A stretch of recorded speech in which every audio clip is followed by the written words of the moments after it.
Welcome to Attican Plays Railroad Corporation. All right, hi, this is Attican and welcome to Series 11, Episode 4 of Railroad Corporation Civil War DLC. We're playing through the campaign missions again. This time we're doing them with our hands tied behind our backs a little bit. No passengers or mail to make it more challenging. This first mission, or this mission 2 here, is called Cotton Shortage, and here we have the consequences of the fact that we didn't try to appease the South in mission 1, and now we have a low reputation with them and we can't get any cotton anywhere. Now that's a problem because we're having to take uniforms to Washington is the way we win the mission. So we've got a bit of a challenge going on. Now the other thing we have is, again, we're not doing any passengers or mail, and this map is just set up for passengers and mail. There's 4 straight cities there of size 30 or 35. You can just print money with passengers and mail. And the other thing is, there are no resources near us. We're way over here in Philadelphia, and the only thing close to us is in Dover. There's some grain. That's it. And I'm actually just letting this run because I'm waiting on the second message with the Army to tell us we have a good reputation with the North, and that tells us we have now a warehouse. So what we're going to do is take advantage of this. This is something I don't typically do. It's a lot of micromanagement, but what we're going to do is buy 6 lumber and 3 textiles and then sell them to the furniture factory in Philadelphia, because there's a furniture factory in Philly which makes, of course, furniture.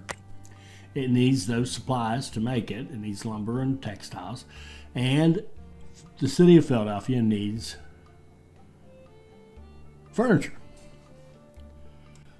Our starting capital is a little low, so we're going to help ourselves out a little bit here. We're just going to patiently wait while that furniture factory makes some furniture. And I'm going to hit the pause bar immediately. I do not want that factory selling to the city. I want to sell it. So what I'm going to do is buy the furniture at $21,400 and then sell it at $30,250. So we're going to make money on each furniture that comes out, and we made a little bit of money on buying the raw products. And if I'd cut it off sooner, maybe just done 4 lumber and 2 textiles, we would have made more. Because what happens is when you buy these commodities through the market like that, the price goes up every time you buy it. It goes up a lot. It's not a little. It goes up a lot. So at any rate, we're using this little technique. We started out with what, 120 something thousand, and now we're up to 166, and we've got a little more furniture on the way, and we can sell that off. So notice we're running our train game with no trains right now.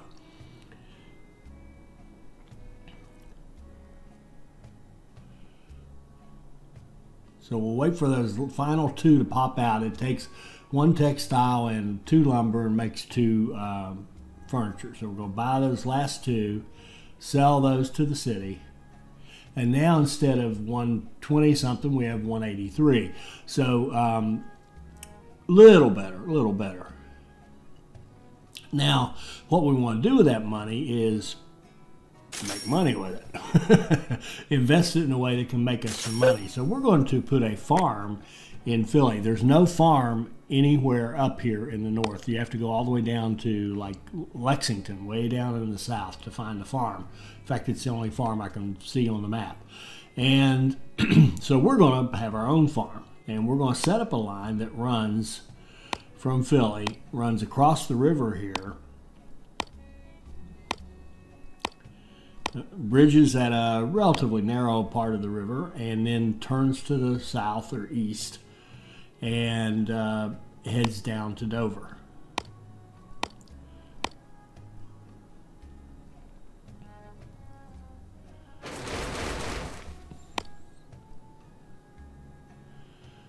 Back that up a little so I could line up a little better and come in a little faster to that station. There we go. So now we've got a line that can run grain.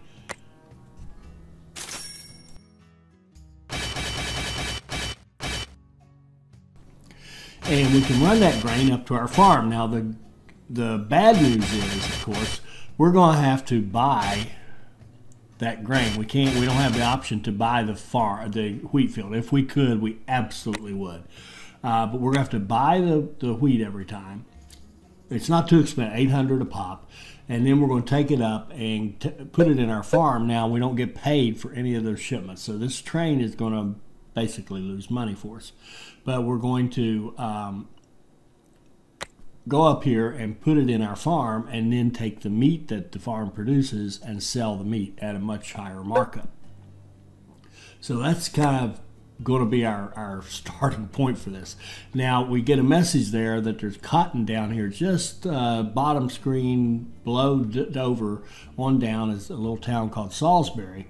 And in Salisbury there is a port that is can occasionally bring in cotton because of our high reputation in the north.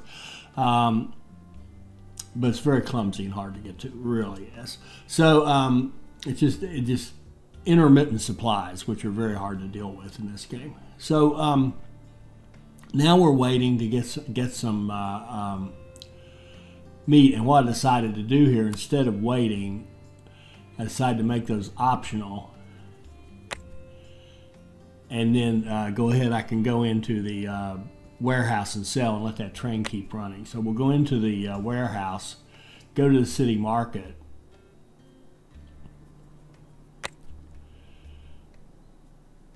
and find our output, which is the meat. And that's a little deceiving there. It says it's 3,400. Well, that's what it would be to sell it to somebody, but it's ours, so it's not costing us anything.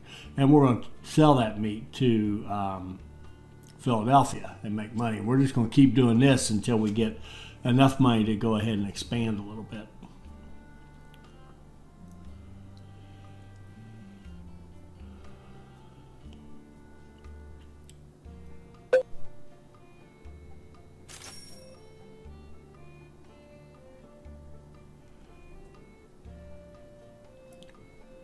So the bad news, we're buying the wheat.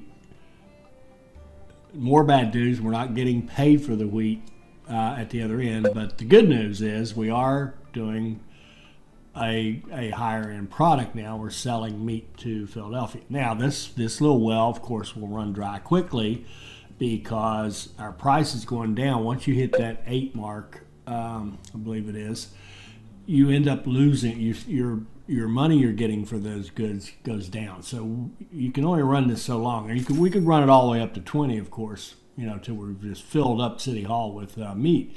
But we're getting diminishing returns on it.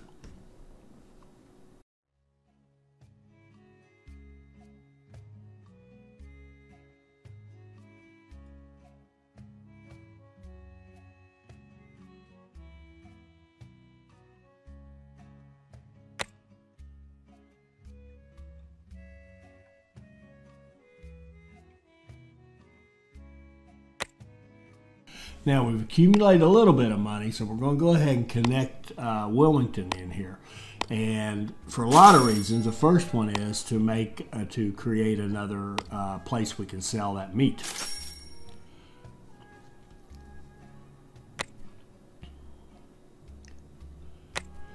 And we can't afford another train, so we're going to I took that off and decided, no, that's exactly what I need. Now what I want to do is sell the meat to Wilmington. So if we want to sell any to Philadelphia, we'll use the market for now. And if we want to sell and we want to haul meat off to Wilmington, because they don't have meat, so they will pay a better price for it. They'll pay full price instead of a discounted price like we could get here in Philadelphia.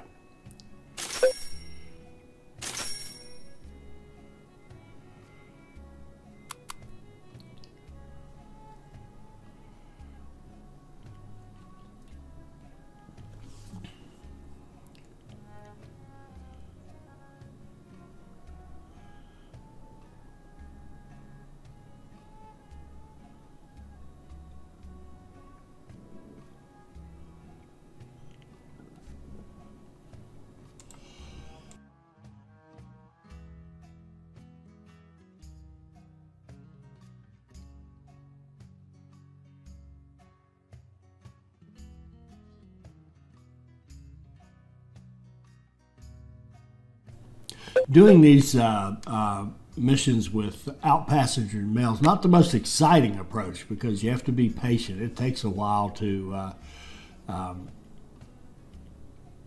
get that engine, that economic engine built, and we just have to be patient. Any little over-aggression, over-expansion too early, running that extra train that's going to lose money for a while, any of those kind of things, and you go broke. You also notice here we have not set up a finance department, and that is intentional. Our margins are so tight we can't afford the bond, which would allow us to expand more quickly. We literally cannot afford it. So now I'm going to set up a run optional. I want that grain to keep coming into Philadelphia. That's the main thing, to keep that meat producing, so it doesn't need to be sitting there waiting on a full load to go to Wilmington. Now it gets one anyway, which is fine, or at least it gets the 4 we're running. So that's all well and good. Now what we're trying to do here is just build up a little more capital so that we can go out and get, yet another customer.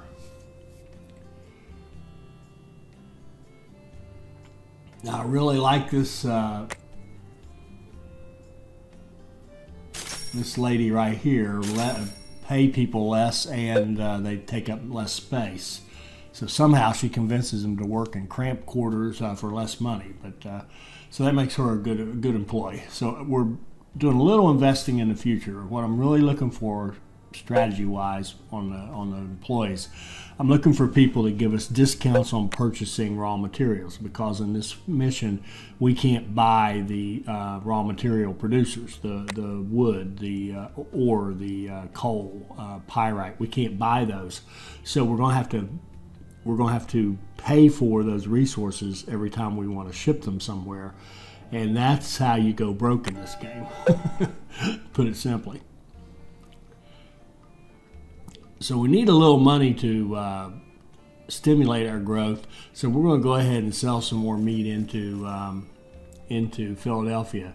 There we go. Now we've used that mechanism to give us some cash. And now we're going to set up a line that goes over to Baltimore.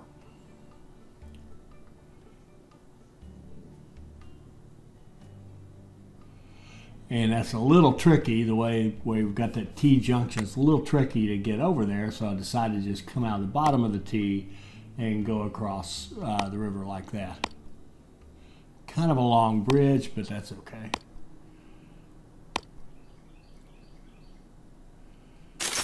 Now we've hooked in another customer for the meat, which is a good thing.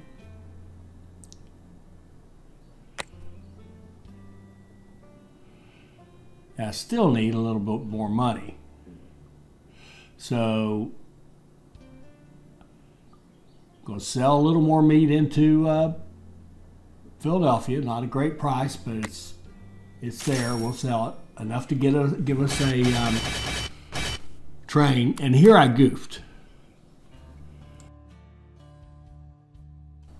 I was thinking there was a leather export in Baltimore. Oops, wrong-o. So I decided to go ahead and take the leather, because we're producing the meat and the leather's just sitting there rotting. We could be making good money on it because we've already produced it. It's actually not costing us anything, and we can sell it at a good price. So we're going to go ahead and extend that line past Baltimore out to Mount Airy, where there is a clothing industry which will take the meat. We need a little bit more money to fund a train, so we'll sell some more meat into Philadelphia. Or actually there, it was just to get us out of the negative, so we're not paying those overdraft fees.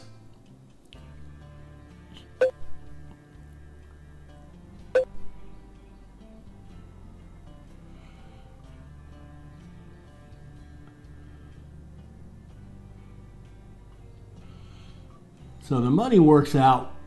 Now these commodity prices will drop back down if there's no supply for them, slowly. So if you wait a while, you can do the furniture trick again, you know, but maybe not at the same volume. So I'm looking to see if it's possible to use it.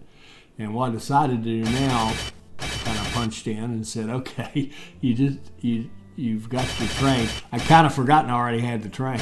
So we can go out to the clothing factory and sell at a good pace. Now I dropped it back to 5 because it's only going to take 20. I kind of wanted it to be something, you know, 4 trips and it's done. I didn't want to have that extra leather hanging around.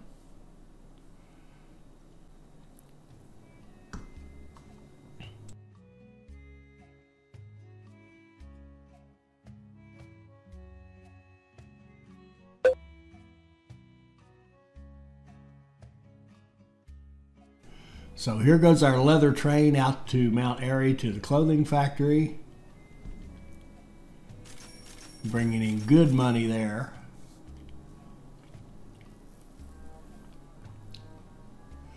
Now this is the other bad thing, the other thing that makes it hard to really have a strong money with freight only is you get a lot of deadheading because there's nothing, right now there's no synergy. There's no way to have that train do anything useful. So what I'm going to do is kind of alternate between the leather and taking meat to Baltimore, so we can take advantage of that Baltimore connection that I made. And again, here's somebody, wood and lumber costs less, so it's kind of an investment in the future. And coal ore costs less, and iron ore costs less. Those are all good things.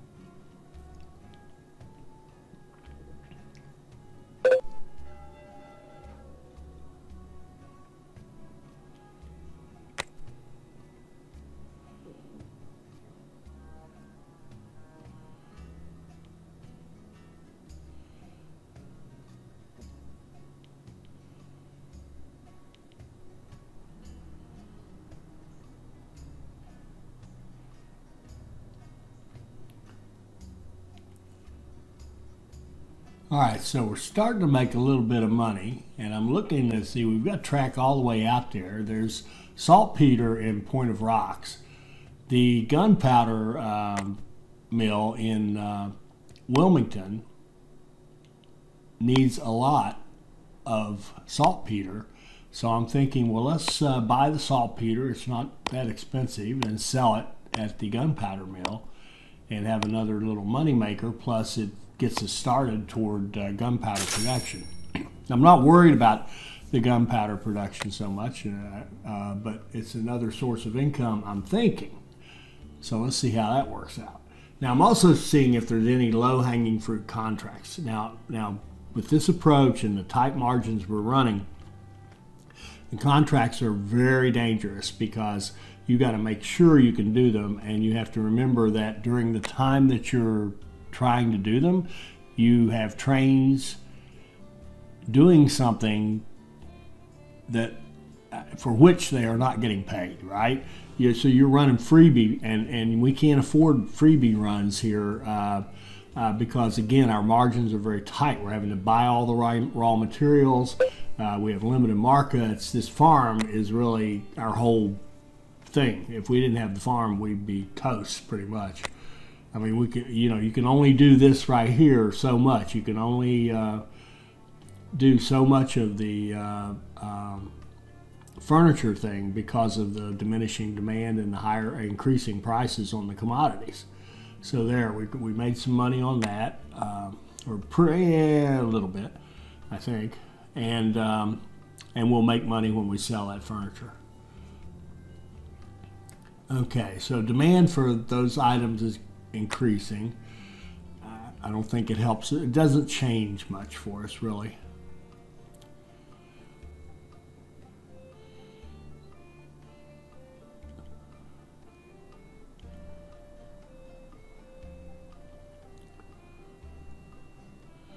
So we definitely want to buy that furniture and sell it.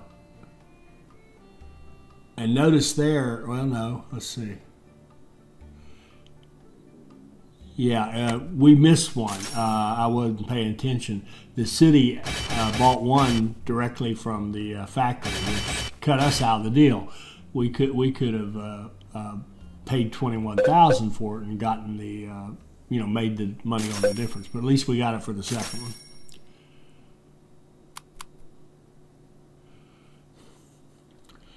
So we're running this Forney to grab saltpeter and take it to the gunpowder mill in Wilmington. And notice that it's down 69,000 right now. We're going to keep that T3. You can see T3 is down 69,000. So that's mostly the initial cost of the 60,000 that it cost, right? But most of that plus some expenses. So we'll watch that number and notice it's down more. That's an ongoing maintenance and expenses and upkeep.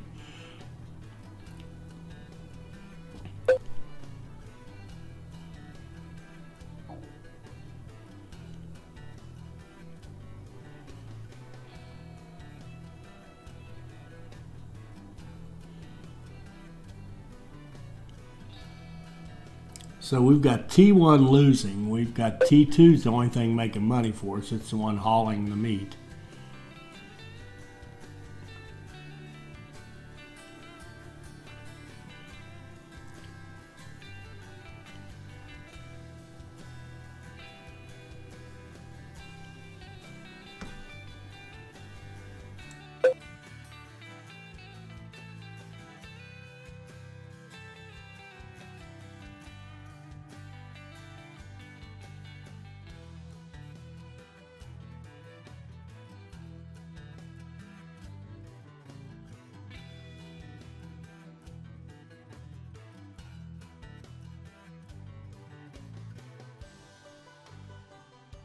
Now right now I have T1 hauling the grain and then taking meat over to Wilmington when it's available. So that's keeping it from being so negative, but you'll notice it's still losing money overall.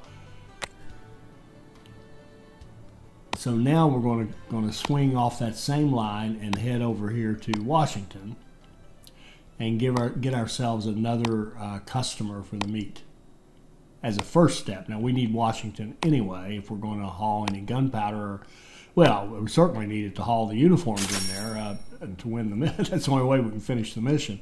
But right now I'm thinking of it as another meat customer so that we can continue to get good prices for the meat. And I'm watching that clothes factory to see how full it is. Remember, it's at 15. Once it gets to 20, it's going to be, it won't take anymore because we're not giving that clothes factory any textiles, and without the textiles it won't produce any uniforms or clothes, and that leather will be unused and there'll be no demand for leather. So we're going to take one more load of leather in there, and that's what I'm doing right now, is just waiting for that train to show up. Here it comes.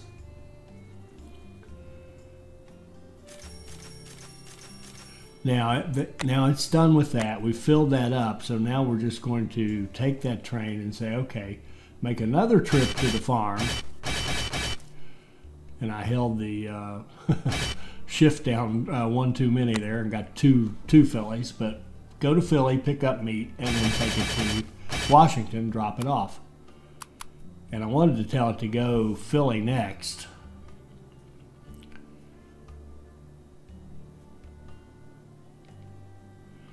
That didn't, I don't think this worked, as I recall. Let's see what's going on here.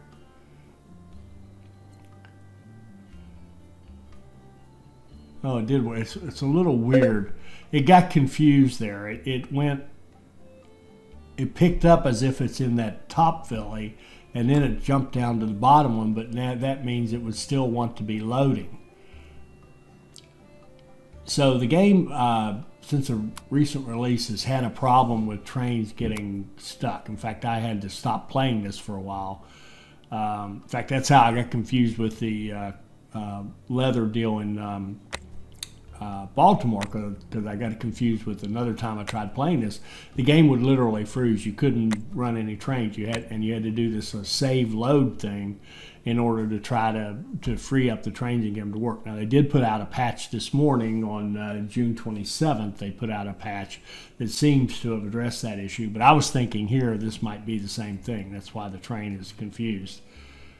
But basically, it's probably confused because of the change of orders, and it doesn't always handle those gracefully, I have to say.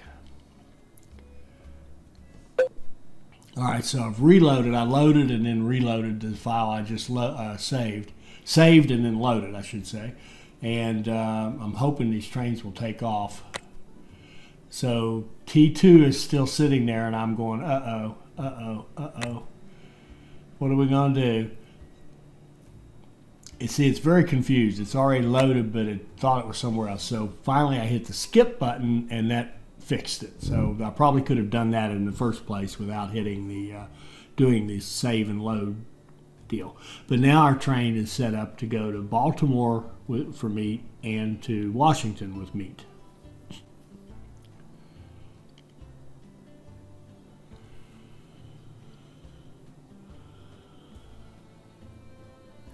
And what we'd love to do is set up an industry where we could have it take stuff back. And I've had a thought there. And one advantage I have over other people playing this is because I'm making the videos, I have to either do a voiceover like I'm doing now and watch myself play, and I learn from watching myself play, or I have to go through and edit the video where I did the commentary while I was playing, because I have to take out all the coughing fits I have. I have lots of coughing fits and other things that go on, noises around the house, and I get to watch it again, and I learned stuff, and I figured out something here that I can do to improve things a little bit. Maybe. We'll see. We'll see. But at any rate, now we're going to hook up into. I decided I wanted to do the exports of the leather. Again, we're producing it. We're not using it because we filled up the clothing factory with it. But then I noticed there is an export for it down here in Salisbury. So we're going to hook it up so that we can export the leather directly into Salisbury, which will make, again, good money for us.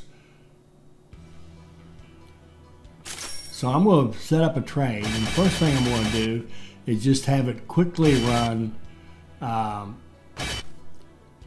grain down there to Salisbury and make some quick cash by selling the grain into Salisbury.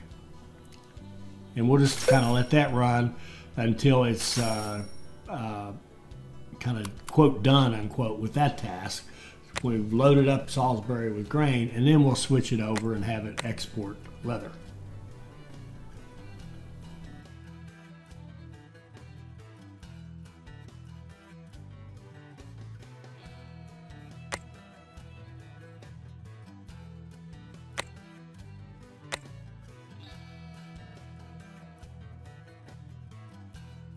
Now notice our T3, Wilmington, look at, it was down to minus 70,000, now it's down to minus 73,000.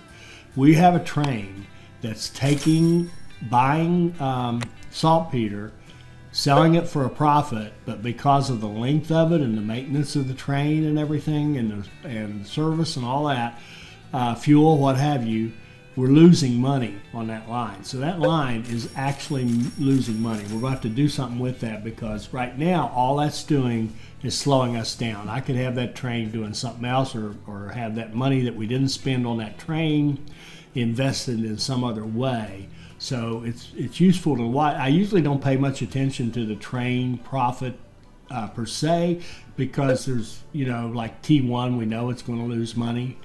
That's okay. It has a job to do to bring the grain up to our farm.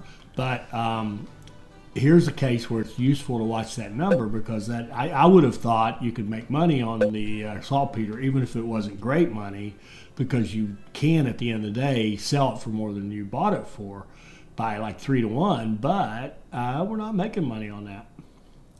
So now here I want to clean up and go to what I really want T1 to do, which is just haul grain. I want it to be running grain all the time, because we've hit that point where he's trying to unload into Wilmington. Wilmington is full of meat, so he's just stalled up there waiting on the opportunity to sell Wilmington meat. In the meantime, our trains that actually make us money are stalled because no meat is being produced in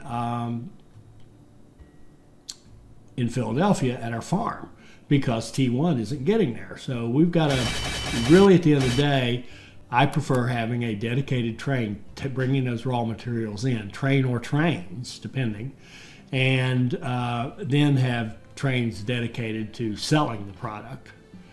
It keeps you from having, if we hadn't changed this, we would have died. Our economy would totally stall. Notice we're negative right now, and that's just because our meat production has shut down, and it is our moneymaker right now.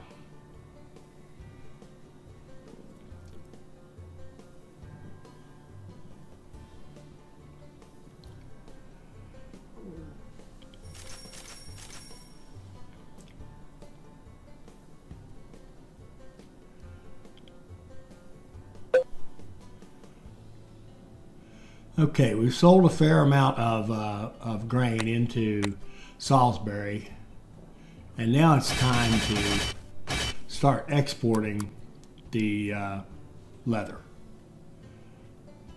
So we'll go up here to Philly, grab the leather,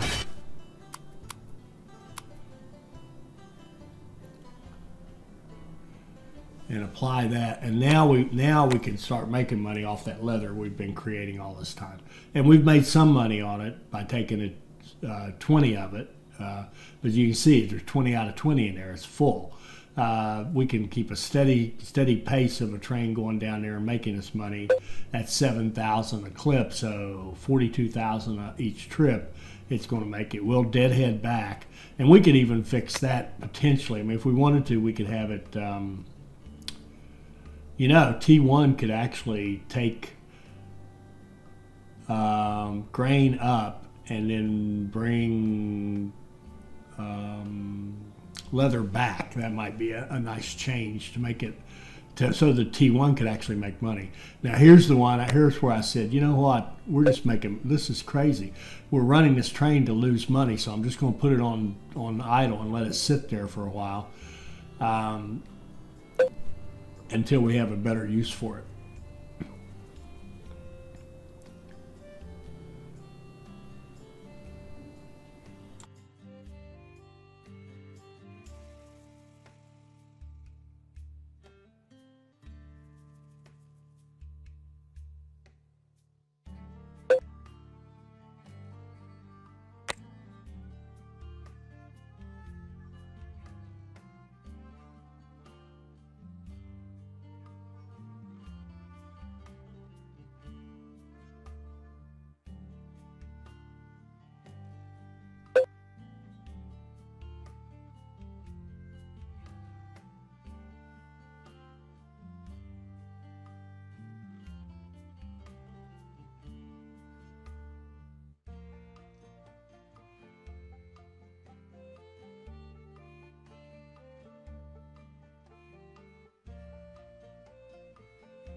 Now right here I try to do something to take advantage of that cotton. I want to see if we can't load up that cotton down there optionally. So when there's some there, grab it and run it up to the textile factory in Philadelphia. Seems like a logical thing to do, because you're down there anyway, and it's just a small delay for you to run up to Wilmington before you go over to Philly. But as it's there, it's being repaired, so we haven't picked up any yet.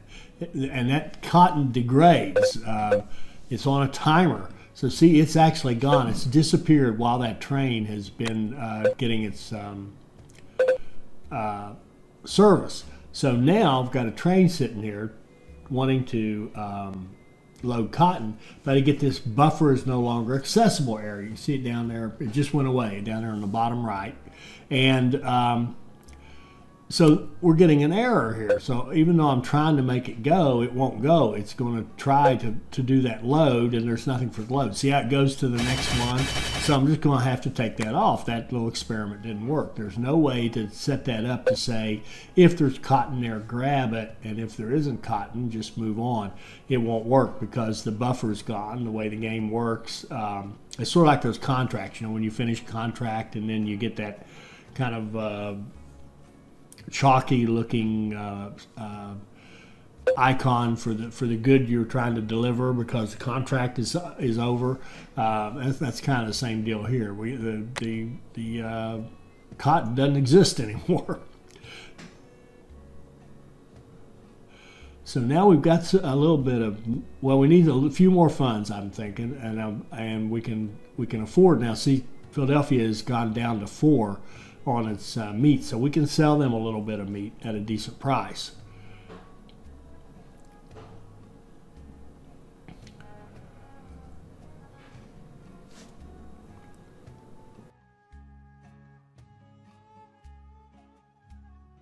All right, so I want to kind of wrap this one up. This is not easy. Try it. Go for it. This is not easy to get, you know, running freight only on this particular mission, this particular map, because it really is set up to be a passenger mail map.